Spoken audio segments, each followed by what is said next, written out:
Everybody, it's the Mad Master back again. Today we're going to talk about something that's been bugging me, uh, and that's the boundless hypocrisy that's happening within this podcast comedy world. And yeah, you heard me. The way certain comedians call out others for supposedly being too cozy with the wrong people, and while they themselves were cozy with power when it suited them. So let's break that down. So Mark Maron, I like his show. I liked his show back in the day, and I liked his podcast. So I do like him, but lately he's been going after Joe Rogan, and I feel like it's kind of some hypocritical things about that. And I do not like him cuddling up to Trump. Rogan, that is. People say, oh, he's platforming dangerous people, blah blah blah, all that stuff.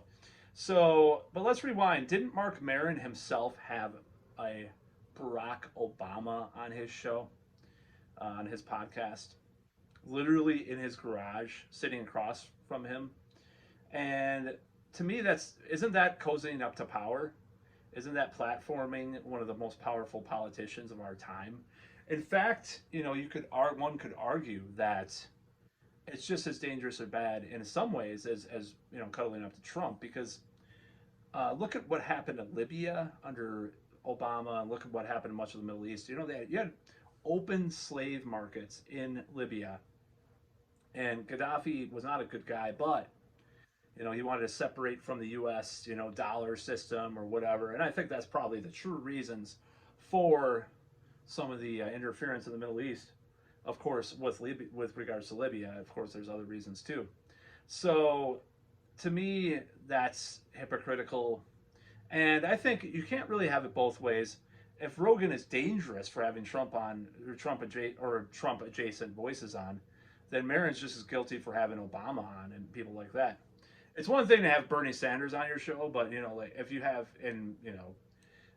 I have my differences with Bernie Sanders' foreign policy, especially, but I think it's just it's very hypocritical, and Rogan really never pretended to be the conscience of the left like Mark Maron is kind of doing right now. So, and really at the end of the day, it's not just Maron. It's Stephen Colbert, the guy who built his whole career pretending to be an anti-establishment satirist, right? Now, I'm going to give an exception, a little bit of carve out for Jon Stewart, because I don't think he's as bad as either of these two, because he does criticize both sides a lot of the time. So the Colbert report was brilliant, but he skewered power every night. But now the guy's basically a late night infomercial for the Democratic Party and the DNC. He's laughing it up with the Bidens, singing goofy songs about vaccines, and falling in line with whatever the DNC says. So when people like Colbert criticize Rogan for talking to Trump or anyone outside the establishment-approved bubble, of course, a certain type of establishment at least, it's laughable because Colbert is the establishment. And he went from outsider parody to insider cheerleader. Now, you can say what you want about Rogan. I'm not a fan of a lot of his more recent moves. He's not perfect. He rambles. Sometimes he's wrong. He is wrong. He is wrong a lot of the time now. But he'll talk to anyone, left, right, conspiracy theorists. Speaking of that, he was talking about maybe getting Whitney Webb on. Scientists, comedians, actors, UFC fighters. He's curious. And, he kind of plays this role as like, oh, really? He does that. And people hate him for it because he's not playing the tribal loyalty game. That's why you'll hear Rogan, it's a Trump guy one week, and the next week people are mad. This is more, outdated now, but he'll have Bernie Sanders on. You can't win unless you pick a team. And Rogan, has kind of picked a team.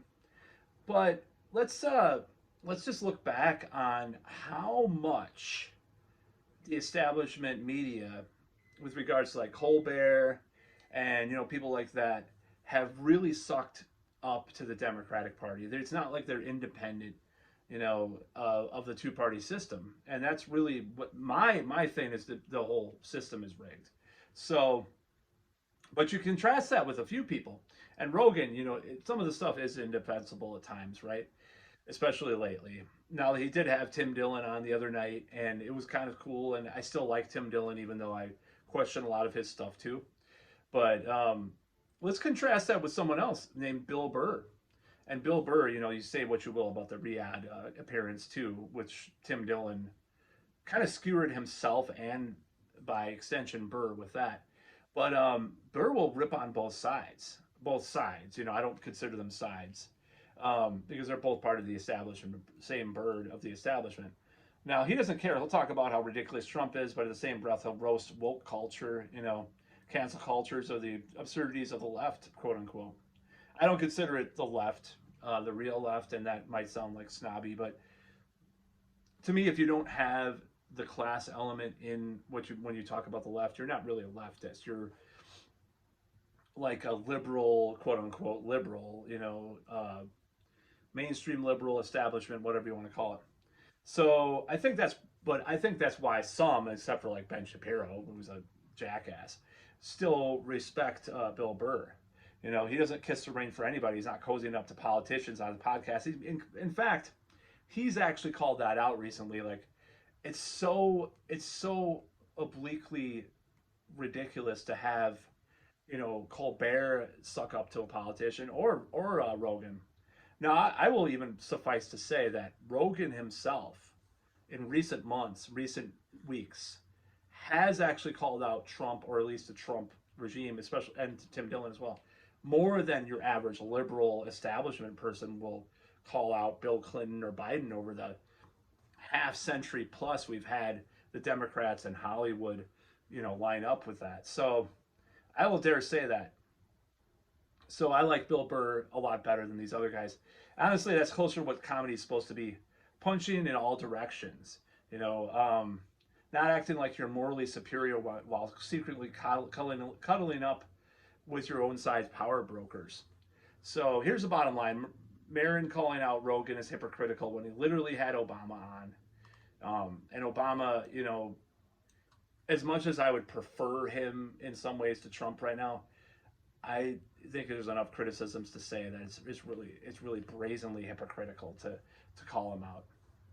And, you know, it's just like, as far as, you know, the propaganda and stuff, I mean, comedy should be about speaking truth, not cozying up to power, in my opinion. And if you're going to accuse someone else of doing it, maybe check your own history first. Anyway, you know, that's pretty much my rant about Mark Maron and his calling out Rogan, who I have mixed feelings about lately. I don't really listen to Rogan anymore. I still listen to Tim Dillon pretty much religiously, though. I'll just be honest. But you know, you got to think about how this comedy thing kind of got into this thing. It's like people will complain about Republicans and stuff and the right, but you watch and Republicans and not. I don't consider the Democratic Party really left, except for parts of it, maybe. Like I said, but like if you don't have the class element, in my opinion, it doesn't mean you have to be a Marxist or something. I just mean you have to have, you know, class conscious. That's a Marxist thing. Sorry. Oh, oops. You know, you have to have the awareness of class and how it affects things, regardless of where you take it from Marx or whoever from the 17th or not 17th, 19th century or whatever. So this whole thing with this power and stuff, like, I think like Bill Hicks, you know, he would just imagine Bill Hicks going to like a Clinton fundraiser or something. Like, that would just be brazenly ridiculous, you know. That it would be so stupid to see that. I would say that, you know, it would be stupid to see. It was dumb to see like Dana Carvey, like George, you know, like hang out with George H.W. or whatever.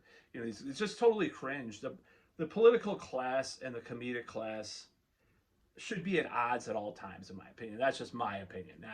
I'm not always right about that, but I don't believe politicians are.